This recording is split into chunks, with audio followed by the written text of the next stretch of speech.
पिछली वीडियो में हम पढ़ रहे थे कि किस तरह मैंने जो है ना एंटी हाइपरटेंसिव ड्रग को यूज़ किया, डायूरेटिक ब्लड वॉल्यूम कम करके ब्लड प्रेशर कम कर दिया। फिर हमने सिम्पैथोपेलेजिक्स को मेरे डायग्राम की मदद से आपको सब कुछ बता दिया, उसकी एग्जांपल बता दी। अब हम बात करें कि तीसरा हम जो है डायूरेटिक्स भी दें, सिम्पैथोपेलेजिक्स भी दें, और क्या तरीका है जिससे हम जो है ना ब्लड प्रेशर को कंट्रोल कर सकते हैं। तो वो हमारे पास आ जाते हैं रेनिन एंजियोटेंसिन जो सिस्टम है उसमें हम जो है ना उसको बंद कर दें। ठीक है, तो हम क्या कर सकते हैं, रेनिन एंजियोटेंसिन एल्डोस्टेरोन सिस्टम को ब्लॉक कर सकते हैं, ब्लॉकर्स। ठीक है, इस ब्लॉकर्स को हम कैसे कर सकते हैं ब्लॉक, कौन सी ड्रग्स हो जो रेनिन एंजियोटेंसिन एल्डोस्टेरोन को ब्लॉक कर सकती हैं। तो इसको समझने के लिए आप एक बात समझ लें कि ये हमारे पास किडनी है। किडनी में हमारे पास होता है बीटा वन रिसेप्टर। क्या होते हैं? Beta one receptor. Beta one दो जगह पे होते हैं, किडनी में होते हैं जक्साग्लैमरुलर सेल में, और दूसरा हमारे पास हार्ट में होते हैं। अच्छा, जब ये हमारे पास एक्टिव होते हैं बीटा वन रिसेप्टर, ये क्या करते हैं, रेनिन को रिलीज करते हैं। क्या करते हैं? रेनिन को रिलीज करते हैं। रेनिन आगे क्या करते हैं, मैंने पहले भी आपको बता दिया था, एंजियोटेंसिन टेंसिनोजिन को एंजियोटेंसिन वन में कन्वर्ट करते हैं। ये पीछे आपको डायग्राम में सारा ये कुछ समझा दिया था कि किस तरह ये हमारे पास रेनिन से एंजियोटेंसिन वन, ये सारा सिस्टम मैंने आपको बता दिया था पिछले लेक्चर में। दोबारा आपको रिवाइज करा रहा हूँ। एंजियोटेंसिन वन जो है वो एंजियोटेंसिन टू बनाता है। Angiotensin two with help of angiotensin converting enzyme. ठीक है, एंजियोटेंसिन कन्वर्टिंग एंजाइम। अब एंजियोटेंसिन जब टू बन जाता है हमारे पास, वो क्या करते हैं, वो एल्डोस्टेरोन को बनाते हैं। किसको बनाते हैं? एल्डोस्टेरोन को बनाते हैं। एल्डोस्टेरोन आगे क्या करता है, जाके रिसेप्टर पे एक्ट करता है। किस पे एक्ट करता है? रिसेप्टर पे एक्ट करता है। ठीक है, आप ऐसे डक ना करें, आप ऐसे कर सकते हैं कि एंजियोटेंसिन जब टू बनता है वो जाके रिसेप्टर पे एक्ट करता है, और वो रिसेप्टर पे जो है ना हमारे पास एल्डोस्टेरोन, वो मजीद फॉर्मेशन होती है एल्डोस्टेरोन की। इस तरह भी आप कर सकते हैं। ठीक है, अब इस सारी चीज़ों को लेके मैं जो है ना आगे ड्रग्स दे सकता हूँ। सबसे पहले मैं ऐसी ड्रग्स दे सकता हूँ जो बीटा वन को ब्लॉक कर दे। अब बीटा वन ब्लॉकर मैं देता हूँ तो क्या होगा, रेनिन नहीं बनेगा। रेनिन नहीं बनेगा तो एंजियोटेंसिन वन और टू और ये सारी चीज़ें नहीं होंगी। दूसरा, अगर बीटा वन मैंने ब्लॉकर नहीं दिया, रेनिन बन गया। दूसरा मैं क्या कर सकता, रेनिन को ही ब्लॉक कर दूँ। रेनिन बन तो गया लेकिन रेनिन की ब्लॉकर दे दूँ, ये तो सारा काम नहीं होगा, तो जिससे ब्लड प्रेशर नहीं बढ़ेगा। ठीक है, अच्छा, अब रेनिन भी बन गया है, बीटा वन भी हो गया, सारा चीज़ें हो गई। फिर मैं क्या कर सकता हूँ, मैं ये जो एंजियोटेंसिन कन्वर्टिंग एंजाइम है ना, इसको अगर मैं ब्लॉक कर दूं तो आगे कुछ नहीं होगा।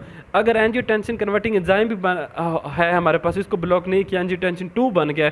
एंजियोटेंसिन जब टू बन गया तो मैं क्या कर सकता हूँ, एंजियोटेंसिन टू को मैं ब्लॉक कर सकता हूँ उसके। ठीक है, उसके रिसेप्टर को, यहाँ पे एंजियोटेंसिन टू तो बन गया, अब उसके रिसेप्टर को मैं ब्लॉक कर सकता हूँ। अब अगर रिसेप्टर भी हमारे पास को मैं ब्लॉक नहीं करता और एल्डोस्टेरोन भी बन सकता है, तो हम क्या कर देते हैं, लास्ट में हम एल्डोस्टेरोन को ब्लॉक कर देंगे। तो इसी तरतीब के साथ जो है ना हम मेडिसिन पढ़ लेते हैं, कौन कौन सी हमारे पास ड्रग होती हैं। सबसे पहले मैंने क्या बताया आपके पास, हम क्या दे सकते हैं, बीटा ब्लॉकर दे सकते हैं। बीटा ब्लॉकर क्या करेंगे हमारे पास, शाबाश, बीटा ब्लॉकर जो है हमारे पास क्या करेंगे, हमारे पास रेनिन की प्रोडक्शन को बंद कर देंगे। ठीक है, ये दे देंगे। लेकिन आपने यहाँ पे एक चीज़ याद रखनी है कि हम बीटा टू ब्लॉकर नहीं देते एस्थमेटिक पेशेंट को। क्यों? एस्थमेटिक पेशेंट को हम बीटा ब्लॉकर क्यों नहीं देते? क्योंकि बीटा टू जो होते हैं रिसेप्टर, वो हमारे पास जो होते हैं कहाँ पे मौजूद होते हैं, ब्रोंक्यूल्स में मौजूद होते हैं, लंग्स में मौजूद होते हैं। ठीक है, और वो क्या करते हैं, ब्रोंको कंस्ट्रिक्शन काज करते हैं। तो हम एस्थमेटिक पेशेंट और क्रॉनिक ऑब्स्ट्रक्टिव पल्मोनरी डिजीज़ के पेशेंट को ये हम नहीं देते। ठीक है, दूसरा हम बात कर रहे हैं कि अगर तो हम बीटा वन रिसेप्टर हम इनहिबिट नहीं करते, रेनिन बन जाते हैं। दूसरा हम क्या कर सकते हैं, अच्छा, बीटा ब्लॉकर की एग्जांपल आपने पहले भी पढ़ी है, प्रोप्रानोलोल हो गया, और सारे जितने भी लोल है ना वो सारे इसमें आ जाते हैं। ठीक है, अब दूसरा हम रेनिन ब्लॉकर दे सकते हैं। क्या कर सकते हैं, रेनिन ब्लॉकर दे सकते हैं। अब रेनिन ब्लॉकर क्या करेंगे, रेनिन ब्लॉकर जो है ना रेनिन को इनहिबिट कर देते हैं। ठीक है, उसकी एग्जांपल हमारे पास आ जाती है एलिस्क्रीन। ठीक है, अब एलिस्क्रीन क्या कर देते हैं, रेनिन को ब्लॉक कर देता है। अब ये मैं आपको ओवरव्यू दे रहा हूँ, फिर मैं इसको थोड़ा सा डिटेल में आपको बाद में बताता हूँ किस तरह ये काम करता है। ठीक है, अब एलिस्क्रीन जो है हमारे पास ब्लॉक हो गया। तीसरा मैं क्या कर सकता हूँ कि ये एंजियोटेंसिन कन्वर्टिंग जो एंजाइम है इसको इनहिबिट कर दे। तो मैं क्या कर सकता हूँ, एंजियोटेंसिन कन्वर्टिंग एंजाइम जो है इनहिबिटर दे सकता हूँ। एंजियोटेंसिन कन्वर्टिंग एंजाइम इनहिबिटर में हमारे पास कौन कौन से एग्जाम्पल है, इसमें प्रिल्स आ जाते हैं। कौन से? ABC से आप याद कर सकते हो, सॉरी BCE से याद कर सकते हो। क्या आ जाते हैं? BCE। बी से बन गया हमारे पास बेनाजाप्रिल, सी से बन गया कैप्टोप्रिल, प्रिल आ जाते हैं इसमें सारे। ठीक है, और ई से हमारे पास बन गया इनैलोप्रिल। अब हमारे पास क्या हो गया, बीटा 1 ब्लॉकर भी मैंने दे दिए, रेनिन को भी ब्लॉक कर दिए भी। अब हम क्या कर सकते हैं, एंजियोटेंसिन 2 बन गया, उसको रिसेप्टर को ब्लॉक कर सकते हैं, जिससे हमारे पास आगे सारा काम नहीं होगा। एल्डोस्टेरोन नहीं बनेगा, एल्डोस्टेरोन जो होगा जब नहीं बनेगा तो सोडियम क्लोराइड, सोडियम और वाटर की ऑब्जॉर्प्शन नहीं होगी, वो ऑब्जॉर्प्शन नहीं होगी, ब्लड वॉल्यूम नहीं बढ़ेगा और ब्लड प्रेशर जो होगा वो कम हो जाएगा। तो क्या हमको कहते हैं कि एल्डोस्टेरोन को नहीं बनने दे देते, क्यों? ताकि ये रिसेप्टर को हम ब्लॉक करके एल्डोस्टेरोन की प्रोडक्शन को ब्लॉक कर सकते हैं। तो मैं क्या कर सकता हूँ, हम चौथे नंबर पे क्या कर सकते हैं, हम जो एंजियोटेंसिन जो रिसेप्टर है उसको ब्लॉक में कर सकता हूँ। क्या कर सकता हूँ, एंजियोटेंसिन 2 या एंजियोटेंसिन रिसेप्टर ब्लॉकर दे सकता हूँ।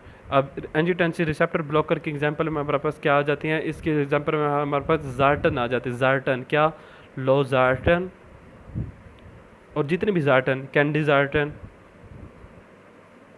आपने याद रखना, इसके एग्जांपल में हमारे पास जार्टन आ जाता है। ठीक है, मैं ऐसे याद करता हूँ, ये सारे आ जाएं। अब लास्ट में हम क्या कर सकते हैं, एल्डोस्टेरोन एंटागोनिस्ट दे सकते हैं। ये हमारे पास रास वाला सिस्टम ख़त्म हो गया। लास्ट जो है, पहले मैंने क्या किया जनाब, पहले मैंने क्या किया, डायूरेटिक दिए, ब्लड वॉल्यूम कम किया, ब्लड प्रेशर कम, सिम्पैथोपेलेजिक से सारे सिस्टम मैंने समझा दिया।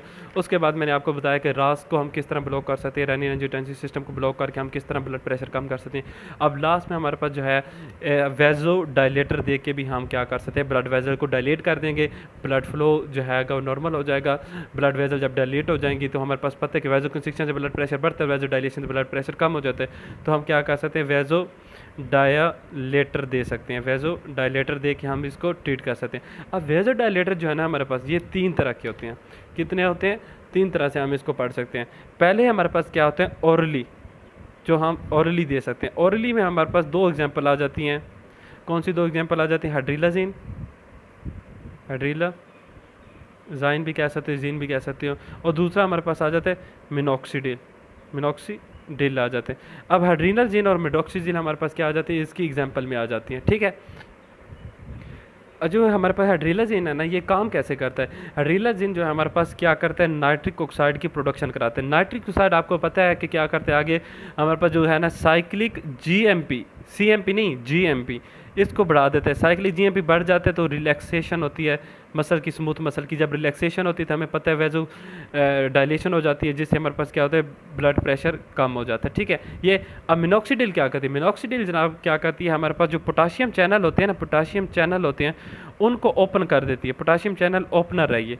जब पोटाशियम चैनल हमारे पास ओपन हो जाते हैं तो फिर हमारे पास क्या होता है, पोटाशियम बाहर चला जाता है सेल के अंदर, जो हमारे पास नेगेटिविटी इंक्रीज हो जाती है। ठीक है, जब पोटाशियम बाहर चला जाएगी तो हमारे पास क्या होती है, हाइपर पोलैरिटी हो जाती है, हाइपर पोलराइजेशन हो जाती है। हाइपर पोलराइजेशन से हमारे पास क्या होता है कि डीपोलराइजेशन को गेन करना मुश्किल हो जाता है। डीपोलराइजेशन गेन नहीं होगी तो हमारे पास ब्लड प्रेशर कम हो जाएगा। ये सारा ये काम है। ठीक है, अब ओरली के बाद हमारे पास दूसरी जो एग्जांपल आ जाती है वेजोडाइलेटरी, वो हमारे पास है पार एंट्रल। क्या है, पार एंटर, पार एंटर मीन्स इंजेक्शन के जरिए जो हम देते हैं। ठीक है, स्किन में। और ठीक है, अब पार एंट्रल में हमारे पास क्या आ जाता है, इसमें हमारे पास पार एंट्रल में तो हमारे पास एग्जांपल आ जाती है नाइट्रोप्रोसाइड की, नाइट्रोप्रोसाइड, अच्छा नाइट्रोप्रोसाइड। दूसरी एग्जांपल हमारे पास आ जाती है डियाजोक्साइड, और तीसरे हमारे पास फजूल सी है, चलो वो भी आप कर लो, फिनोल डोपा। ठीक है, अब नाइट्रोप्रोसाइड जो हमारे पास है वो क्या कहते हैं, उसका मैकेनिज्म ऑफ एक्शन भी यही है जिस हाइड्रिलाजीन के था, बट डिफरेंट ये है कि ये पारेंटल है, ये ओरली यूज होता है। ये भी नाइट्रोक्साइड बनाएगा, आगे सारा साइक्लिक जीएमपी बनेगा, सारा वही काम करता है। ठीक है, डायजोक्साइड का मैकेनिज्म ऑफ एक्शन मिनॉक्सीडिल की तरह, ये क्या करता है, पोटाशियम चैनल क्या है, ओपनर है, और अगर पोटाशियम चैनल ओपन हो जाएंगे, हाइपरपोलराइजेशन है, सारा वही काम होगा जिसने मिनॉक्सीडिल था। ठीक है, फिनोल डोपा क्या कहता है, ये हमारे पास जो है ना D1 एगोनिस्ट है। अब D1 मैंने आपको पढ़ाया हुआ है एड्रीनर्जिक सिस्टम है कि हमारे पास D1 होते हैं, वो क्या करते हैं, हमारे पास ब्लड वेजल की डायलेशन करते हैं, वेजो डायलेशन करते हैं। लेकिन कौन सी ब्लड वेजल, मोस्टली ये सप्लैंक्निक और रीनल जो है ना, हमारे पास रीनल और सप्लैंक्निक जो है ना वेजल की डायलेशन करते हैं। और आपको पता है वेजो डायलेशन जब होगी तो ब्लड प्रेशर क्या हो जाएगा, कम हो जाएगा। तो ये हमारे पास था सारा सिस्टम। अब तीसरी डाक, जो आखिरी डाक हमारे पास है, वो हमारे पास है calcium channel blocker. Calcium channel जो ब्लॉकर है ना हमारे पास, वो भी एज ए वेजो डायलेटर हम काम करते हैं। कैसे काम करते हैं यार? सिंपल सी बात है, जो हम कैल्शियम होता है ना, आपको पता है कि स्मूथ मसल और हमारे पास कार्डिक मसल होते हैं, उनमें और जितने भी मसल है ना, उसमें हमारे पास क्या होता है, जब कैल्शियम इंटर होता है, कैल्शियम जो है वो ट्रोपोनिन सी के साथ मिलके जो मसल की कंट्रैक्शन कराते हैं। आपने पढ़ा है, एफएससी में भी पढ़ा है, आपने second year first year MBBS में भी पढ़ा होगा। तो जब कैल्शियम को ही ब्लॉक कर देते, कैल्शियम ही नहीं आएगा, तो हमारे पास कंट्रैक्शन होगी नहीं होगी, तो कंट्रैक्शन नहीं होगी तो क्या हो जाएगी, हमारे पास रिलैक्सेशन होगी। लेकिन इसको आपने इस तरह पढ़ना है कि हमारे पास दो तरह के कैल्शियम चैनल ब्लॉक हो रहे हैं, एक होते हैं डाईहाइड्रोपायरिडीन, एक होता है नॉन डाईहाइड्रोपायरिडीन। जो डाईहाइड्रोपायरिडीन होते हैं उनका इफेक्ट जो होता है हमारे पास, जो डाईहाइड्रोपायरिडीन होते हैं उनका इफेक्ट वेजल पे ज़्यादा होता है बनिस्बत हार्ट के, और जो नॉन डाईहाइड्रोपायरिडीन होते हैं उनका हार्ट पे इफेक्ट ज़्यादा होता है बनिस्बत ब्लड वेजल पे। सिंपल सी ये फ़र्क याद करना है। इनके एग्जाम्पल में हमारे पास डाईहाइड्रोपायरिडीन के एग्जाम्पल में हमारे पास आ जाते हैं निफेडिपाइन।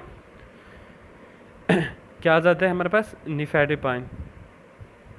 और ये हमारे पास जो नॉन डाईहाइड्रोपायरिडीन है उसकी एग्जाम्पल में हमारे पास आ जाते हैं डेल्टियाजिम।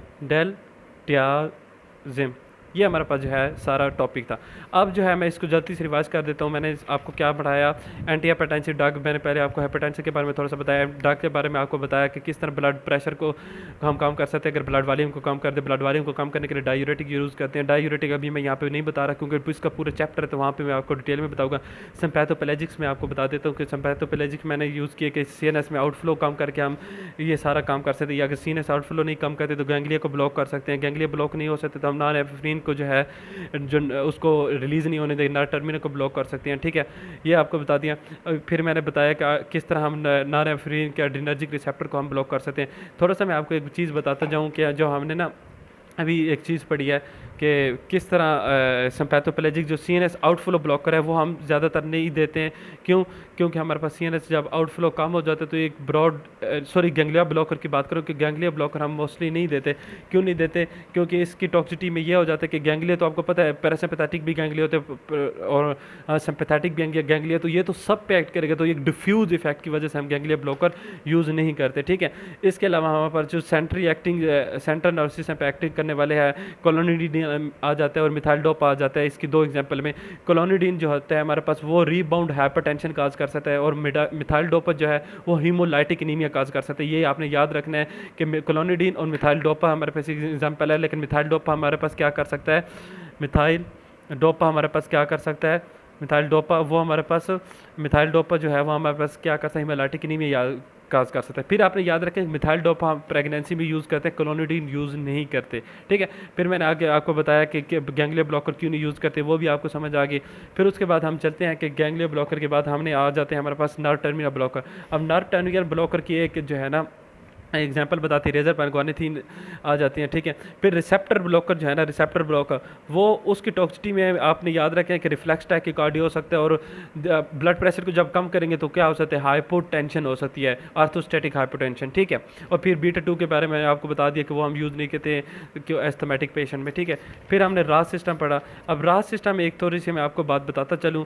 रास सिस्टम में जो है ना एक चीज़ आपने याद रखनी है कि जो हमारे पास होता है ना एंजियोटेंसिन कन्वर्टिंग एंजाइम, नॉर्मली जो होते हैं एंजियोटेंसिन कन्वर्टिंग एंजाइम जो होते हैं ना वो क्या कर रहे होते हैं, हमारे पास ब्रेडिकाइनिन होता है, ब्रेडिकाइनिन उसको क्या कर रहे होते हैं, तोड़ रहे होते हैं, उसको डिग्रेड कर रहे होते हैं।